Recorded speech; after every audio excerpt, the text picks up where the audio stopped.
Welcome back to another episode of Nate G 219 to Hell But Back and Better. This is going to be a video about Ariel, mostly. My buddy Ronald Sanford that needs to come home from prison.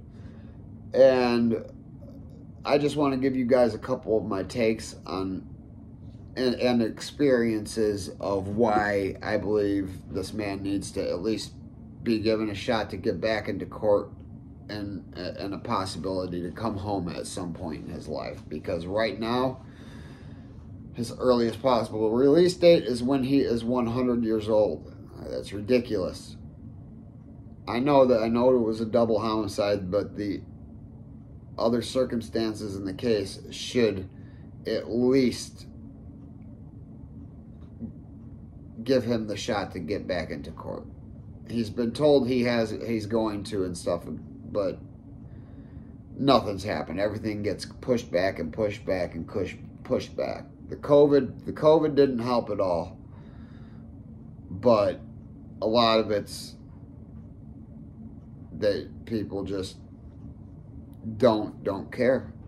They don't, because they don't know. They don't know, so they don't care. And a lot of those that do know don't care.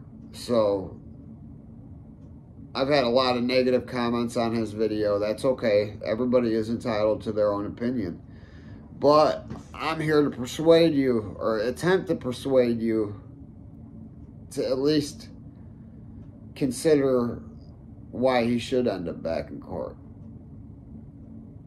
How many of you at 13 had a friend that was a few years older that was doing some dumb things that you did too? I know I did. And I know a lot of my friends were in the same boat with me. We followed the older kids into doing the dumbest things ever. A lot of stealing growing up. There's just a lot of stupid shit. But we were white kids in a suburban town. And yeah, we were next to Gary, and some of us, including myself, spend a lot of time in Gary, Indiana. So we saw things, and we saw the poverty levels, and we were a little more open and understanding of why certain things and certain people were doing certain things, and why certain things had to happen, and why certain aspects of it were attracting. Man, when somebody's holding 10 grand that they made standing on a street corner, that's a very appealing look for a 16-year-old kid. That's a, damn, I want that, you know? When you're over there working a buffet, making $2.13 an hour, and you're lucky to make $20 in an 8-hour shift worth of tips, that $10,000 looks a lot better. So imagine being 13 years old, a mom who you guys, many of you that have seen the MSNBC videos, knew that his mom back at that time was not the greatest mother. From what I understand, she's a saint now. She's an angel now. But she too did not have a great life. She was poverty-stricken in a horrible city. Indianapolis was a horrible place. Still is a horrible place to be. There are beautiful parts, just like Chicago, but the murder rate in Indianapolis, I guess, is higher technically than the murder rate in Chicago, and that's also per capita. If you look it up, there's going to be more people killed in Chicago, but per capita, it's in Indianapolis. So back in the 80s, you know, being poor, didn't have a mother, didn't have a father around, your closest peer is this 15-year-old kid that's on straight bullshit. So what's going to happen? You're going to be on straight bullshit too, because the only one showing you right from wrong is showing you wrong, and you're going to follow. So they go knock on this door. They want to make enough money to go to the fair later on that day. And they had the idea to go mow the lawns. Well, that's a great idea, except back in the 80s, There's a lot of racism. You got to remember that too.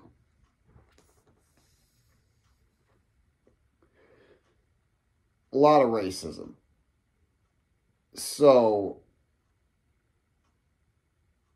they knock on the door. These two women said no, they don't want their lawn mowed.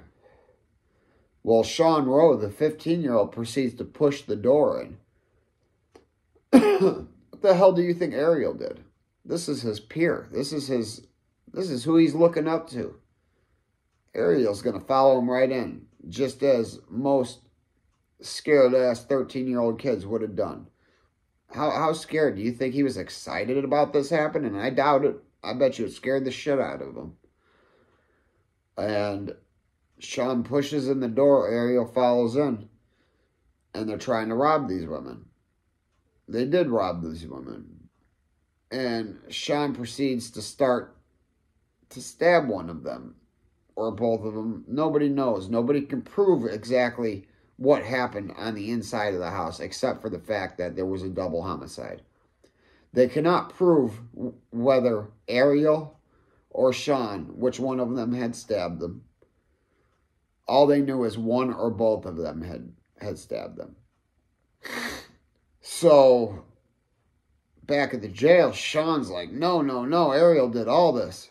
Or Ronald, because he wasn't Ariel back then. I still am not 100% certain what Ariel means, and I'm still going to get that to you once I get a letter back and he tells me what exactly it means. But Sean's like, no, Ariel did this, and I just went along with this because I'm scared, and in fact, I'll tell on him in court so you guys can convict him and I can go back home. So, what do you think happened? Sean started telling. Well, Ariel's public defender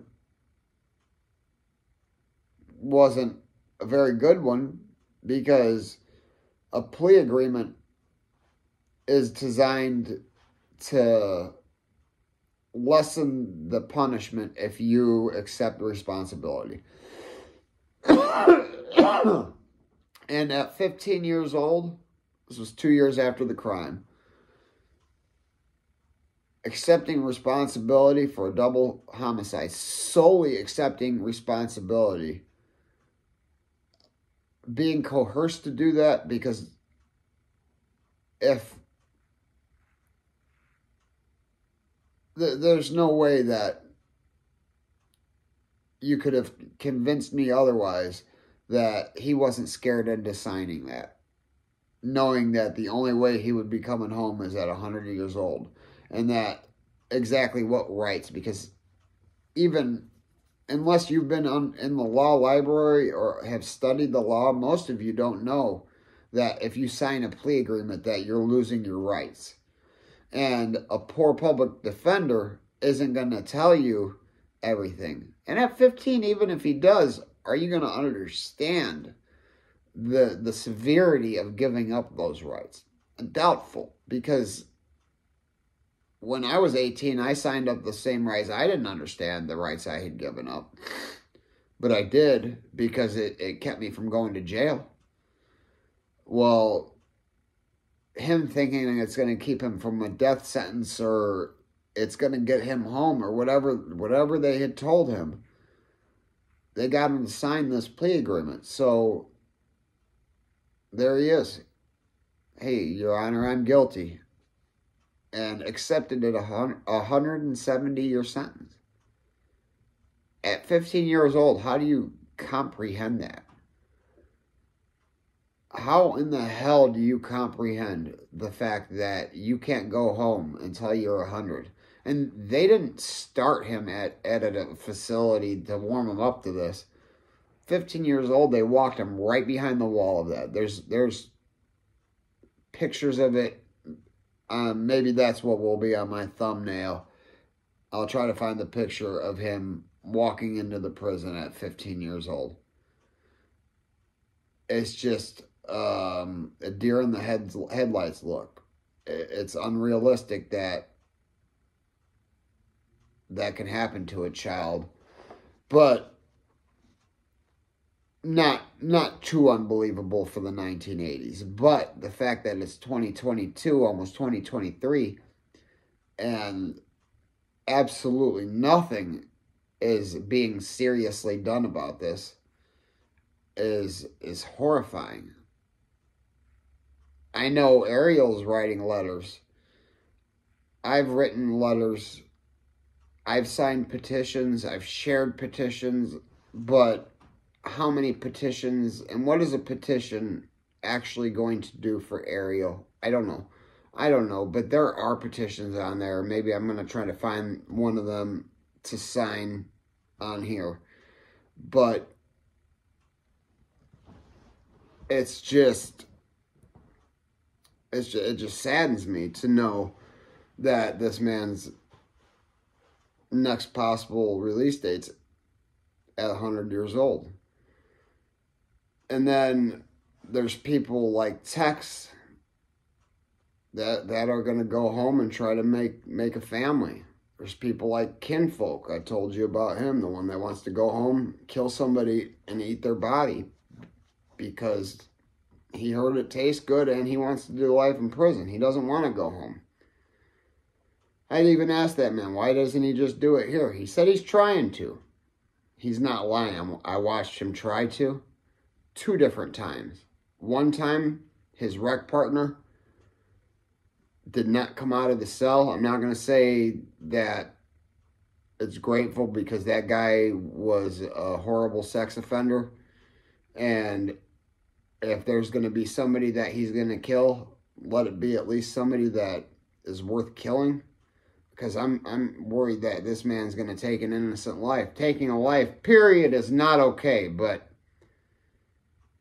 certain morals that you got to have when it comes to the penitentiary and living in the penitentiary. And certain crimes are acceptable in that setting. They have to be there because the fact that 85% of this prison has done something similar, or at least 85% of them are there for taking a life. A lot of them.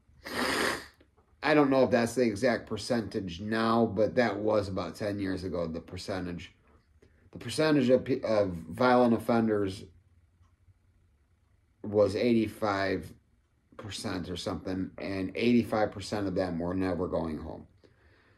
So that's mostly murder, armed robbery, kidnapping, and rape. Horrible child cases. Because Indiana has a camp that they send minor sex offenders to. I don't think any sex offender should be given any minor treatment.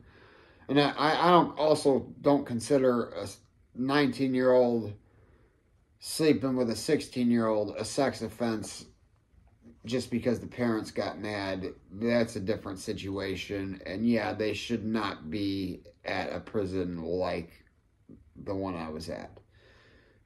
Because then they're going to be, they have that label, and then they're weak. Most sex offenders are weak. The only ones that the sex offenders that are doing it for power are the ones that are actually offending a man in prison. That's not about pleasure. That's about power. That's about mind power, and just to prove who's the bigger, badder, for the most part. It's a sick mentality, but from what I've read in psychology books, while I was in there, was people that do that are normally committing that act to show their dominance, to show that they are the alpha, and there's nothing that you're going to do about it. Other times, the ones with the sex offenses, the ones that have a lot of time that have hurt kids, are going to be paying rent. They're going to be paying rent because they're sick individuals, and people can make them pay rent, or they can take another route and pimp themselves out. There's a lot of things that they can do. But in all this sickness and twistedness going on 24/7 around Ariel, again, at 15, went behind this wall. Ariel became a man in prison. He grew up. He was a child and grew up and became the most intelligent, if not one of the most intelligent people I've ever met in my entire life. He rehabilitated himself in a war zone. And yes, I do know 2 innocent lives were taken. But the fact is, Sean Rowe is much more guilty than he said he was. And most 15-year-olds, given that choice, are going to do the same thing Sean Rowe did. But I'm not minimizing any of it. 2 innocent women's lives were taken. But Sean Rowe only served a little over 2 years. He was sentenced to 5 years, 11 months, and 30 days. 6 years. He served just over 2 years because he pointed his finger first at a little, even a younger kid. He was old enough and mature enough to know that if he blamed Ariel first, that the likelihood of him getting a better sentence was easier. And boy, was he right. I don't know that he even went to real prison at that point in time. Ariel did. Then Sean, a few years later, reoffends.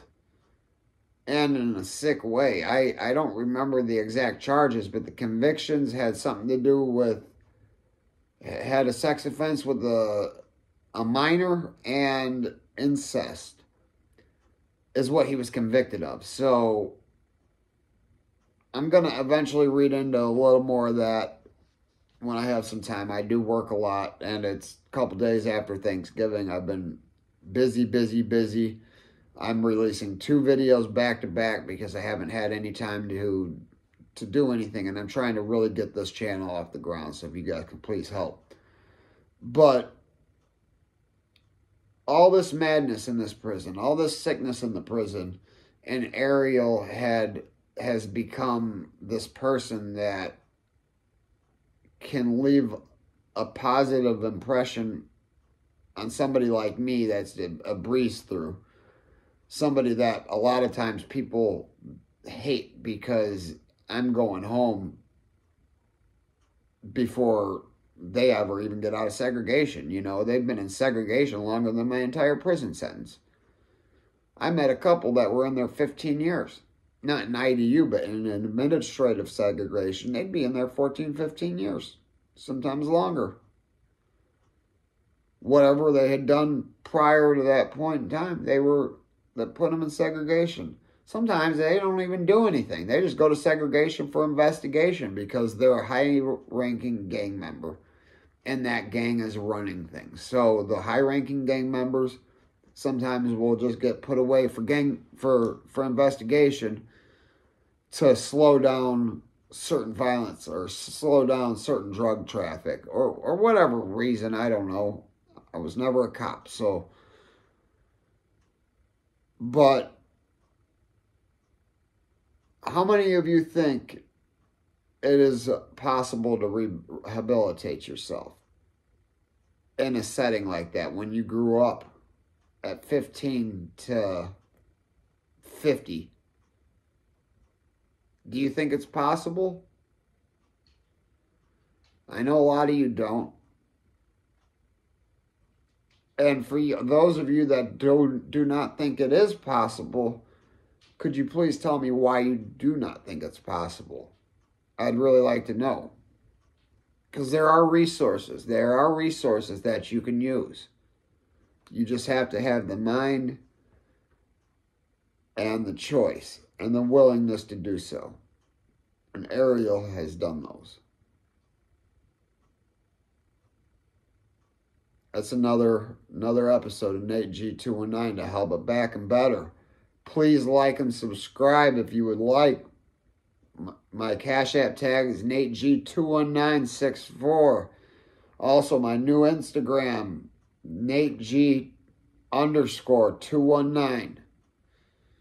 That's NateG_219. And again, my Cash App is NateG21964. Thanks again. Hit that like and subscribe.